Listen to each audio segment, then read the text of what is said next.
നമ്മുടെ വിദ്യാഭ്യാസത്തിലെ കുഴപ്പമെന്ന് പറഞ്ഞാൽ +2 പഠിക്കുന്ന കുട്ടിക്ക് പോലും ഇംഗ്ലീഷോ മലയാളമോ തെറ്റുകൂടാതെ എഴുതാൻ അറിയില്ല എന്നുള്ളത് യാഥാർത്ഥ്യമാണ്. നമ്മുടെ സർക്കാർ സ്കൂളുകളിലും എയ്ഡഡ് സ്കൂളുകളിലുമൊക്കെയായി പഠിക്കുന്ന കുട്ടികൾ, ഞാൻ ഇംഗ്ലീഷ് മീഡിയം സ്കൂളിൽ പഠിക്കുന്ന CBSE പഠിക്കുന്ന കുഞ്ഞുങ്ങളെക്കുറിച്ചൊന്നും അല്ല പറയുന്നത്. പക്ഷെ നമ്മുടെ സ്റ്റേറ്റ് സിലബസിൽ പഠിക്കുന്ന കുട്ടികൾക്ക് അക്ഷരം ഒരു പ്രസക്തമായ കാര്യമല്ല എന്ന് പണ്ടാരോ പറഞ്ഞു വെച്ചു. പരീക്ഷ 1-ാം ക്ലാസ്സിൽ തോറ്റാലും 2-ാം ക്ലാസ്സിലേക്ക് പോകും, 2-ൽ തോറ്റാലും 3-ലേക്ക് പോകും. അപ്പോൾ നമ്മൾ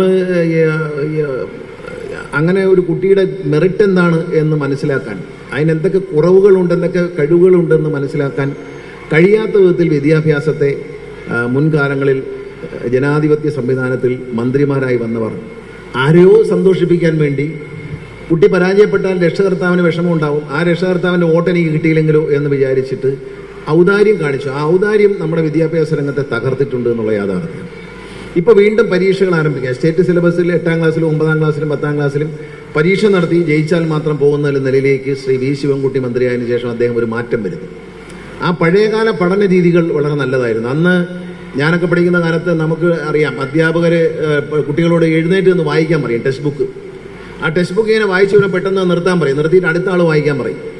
അപ്പോൾ ഈ നമ്മുടെ കണ്ണ് എപ്പോഴും ഈ വരികളിൽ കൂടെ, അപ്പോൾ നമ്മൾ വായിക്കാൻ തയ്യാറായില്ലെങ്കിൽ നമ്മൾ തപ്പിയാൽ നീ അവിടെ നിൽക്കുമെന്ന് പറയും, അടുത്ത ആളെ പേര് വിളിക്കും, അടുത്ത ആൾ വായിക്കും. അപ്പം നമ്മൾ ഈ ടെക്സ്റ്റ് ബുക്ക് കയ്യിൽ വെച്ചിട്ട് ഈ പഠിപ്പിച്ച പാഠഭാഗം പലതവണ നമ്മളെ കണ്ണ് ഈ വരികളിൽ കൂടെ കടന്നു പോകും. കാരണം ഒരു പീരീഡിൽ ഒരു 10 മിനിറ്റ് അല്ലെങ്കിൽ 15 മിനിറ്റ് വായിപ്പിക്കലാണ്.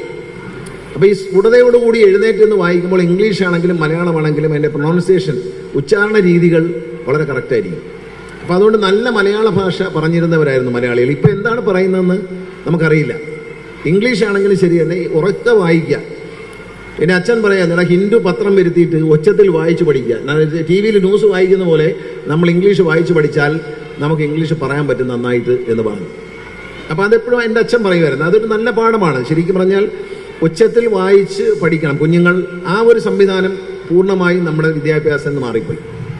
പിന്നെ നല്ല അക്ഷരം വൃത്തി ഉണ്ടാവണം. എൻ്റെ അക്ഷരം കണ്ടാൽ വളരെ മോശമാണ്. കാരണം ഈ നമ്മൾ കൈയെഴുത്ത് എന്ന് പറയും പണ്ടൊക്കെ, അത് വളരെ നിർബന്ധപൂർവ്വം പഠിക്കണം. കാരണം 2 ലൈൻ ബുക്കിലും 4 ലൈൻ ബുക്കിലും എഴുതി തന്നെ വളരെ നിർബന്ധപൂർവ്വം പഠിക്കേണ്ടതാണ് ഈ കൈയക്ഷരം. കൈയക്ഷരം വളരെ പ്രധാനമാണ്. ഒരു വ്യക്തിയെ പെട്ടെന്ന് ആളുകൾ മനസ്സിലാക്കുന്ന കൈയക്ഷരത്തിലൂടെയാണ്. നമ്മളെ ചലച്ചിത്ര നടൻ പ്രശസ്തനായ നമ്മുടെ സൂപ്പർ സ്റ്റാർ മോഹൻലാലിൻ്റെ അക്ഷരം അതിമനോഹരമാണ്. കണ്ടു കഴിഞ്ഞാൽ മുത്ത് പറക്കി വെച്ചതുപോലെയുള്ള അക്ഷരമാണ് അദ്ദേഹത്തിൻ്റെ. അപ്പോൾ അക്ഷരം നന്നായിരിക്കുമ്പോൾ തന്നെ ഒരു പരീക്ഷാ പേപ്പർ കാണുമ്പോൾ ഒരു ഇമ്പ്രഷൻ ഉണ്ടാകും. അപ്പം നമ്മുടെ കുഞ്ഞുങ്ങളിൽ നല്ല ശീലങ്ങൾ പഠിപ്പിക്കാൻ ഏറ്റവും നല്ലത് സ്കൂളിലാണ്, ചെറിയ ക്ലാസ്സുകളിലാണ്. ഞാൻ മാനേജറായ സ്കൂളുകളിലാണ് കേരളത്തിൽ ആദ്യമായി, ഇന്ത്യയിൽ ആദ്യമായി ബാക്ക് ബെഞ്ച് ഇല്ല എന്നൊരു സംവിധാനം കൊണ്ടുവരുന്നത്. അത് നിങ്ങളെല്ലാം അപ്രീഷിയേറ്റ് ചെയ്തൊരു കാര്യമാണ്. പക്ഷേ അത് പറയുന്നതിന്, നിങ്ങളൊക്കെ അറിയുന്നതിന് മുമ്പേ കേരള സംസ്ഥാനത്ത് കഴിഞ്ഞതിൻ്റെ മുമ്പത്തെ വർഷം തന്നെ ഞാൻ അതിൻ്റെ മാനേജറായി വന്നപ്പോൾ ഈ റൗണ്ട് സീറ്റിംഗ് സംവിധാനം കൊണ്ടുവന്ന് ടീച്ചർ നടുക്ക് നിൽക്കും, കുട്ടികൾ. അപ്പോൾ ബാക്ക് ബെഞ്ച് എന്നൊരു സങ്കല്പമില്ല. അതിപ്പോൾ നാഷണൽ ലെവലിൽ വലിയ ഡിസ്കഷൻ ആവുകയും ഹിന്ദി പത്രങ്ങളിൽ പോലും ഗണേഷ് കുമാറിൻ്റെ സ്കൂളിലാണ് ഇത് ആദ്യം നടപ്പിലാക്കിയതെന്ന് പറയുകയും ചെയ്യുന്നു. മലയാള പത്രങ്ങൾ അത് പറയാൻ മടിക്കും, പക്ഷേ ഹിന്ദി പത്രത്തിൽ അടിച്ചു വന്നിട്ടുണ്ട്, ഇത് ഗണേഷ് കുമാർ മന്ത്രിയുടെ സ്കൂളിലാണ് ഇത് ആദ്യം നടപ്പിലാക്കിയത്. ഞാൻ കുഞ്ഞുങ്ങളെ അടുത്ത് പരിചയപ്പെടുമ്പോൾ ഈ അക്ഷരം അറിയില്ല എന്നുള്ളതാണ്. ഞാൻ 1-ാം ക്ലാസ് മുതൽ കുഞ്ഞുങ്ങളെ ഇംഗ്ലീഷും മലയാളവും നന്നായി പഠിപ്പിക്കാൻ തുടങ്ങി. ABCD മുതൽ പഠിപ്പിക്കാൻ തുടങ്ങി. അപ്പോഴേ നല്ല കുഞ്ഞുങ്ങളുടെ എണ്ണം വല്ലാതെ വർദ്ധിച്ചാണ്. ആ നാട്ടിലെ രക്ഷകർത്താക്കൾ ആദ്യമായി മനസ്സിലാക്കുകയാണ് കുഞ്ഞുങ്ങൾക്ക് അക്ഷരം അറിയില്ല, അവരെ നന്നായി അക്ഷരം അക്ഷരം മുതൽ പഠിപ്പിക്കണം. പണ്ടൊക്കെ നമ്മൾ കണക്ക് 1 മുതൽ 4 വരെ പഠിക്കുന്ന ഒരു കുട്ടി എന്ത് പഠിക്കണമെന്ന് എന്നോട് ചോദിച്ചാൽ ഞാൻ പറയും മലയാളം ഇംഗ്ലീഷും തെറ്റുകൂടാതെ എഴുതാനും വായിക്കാനും പറയാനും പഠിക്കണം.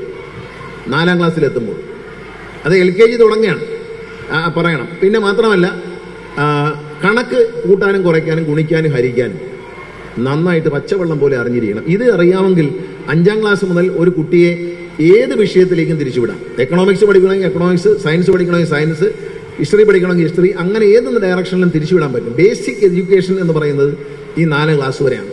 അവിടെയാണ് കുഞ്ഞിൻ്റെ മറ്റ് കഴിവുകൾ, ചിത്രരചനയുള്ള കഴിവ്, ക്ലേ മോഡലിങ്ങിനുള്ള കഴിവ്, അതുപോലെ പിന്നെ നല്ല കളറിങ്, പിന്നെ പാട്ട് പാടാനുള്ള കഴിവ്, സംസാരിക്കാൻ നല്ല രീതിയിൽ പ്രസംഗിക്കാനുള്ള കഴിവ്, കവിത പാടാനുള്ള കഴിവ്, അങ്ങനെ ഒരുപാട് വാസനകൾ ഈ കുഞ്ഞിൽ നിന്ന് കണ്ടെത്താൻ കഴിയുകയും അതിനെ അവിടെ പ്രോത്സാഹിപ്പിച്ചാൽ ലൈഫ് ലോങ് അത് നന്നായി കൊണ്ടുപോകണം. പാട്ട് അറിയാവുന്ന, ഡാൻസ് അറിയുന്ന കുഞ്ഞുങ്ങൾ, പാട്ടറിയുന്ന കുഞ്ഞുങ്ങൾ, അവരെ തിരിച്ചറിഞ്ഞ് അവരെ ടേസ്റ്റ് അനുസരിച്ച് പഠിപ്പിക്കും. ഇപ്പം പാട്ട് എല്ലാ കുട്ടികൾക്കും വഴങ്ങില്ല, പക്ഷേ കീബോർഡ് വായിക്കാൻ എല്ലാ കുട്ടികൾക്കും, കുറേ കുട്ടികൾക്ക് പറ്റും, കുറേ കുട്ടികൾക്ക് പാടാൻ കഴിയും, കുറേ കുട്ടികൾക്ക് വയലിൻ വായിക്കാൻ കഴിയും.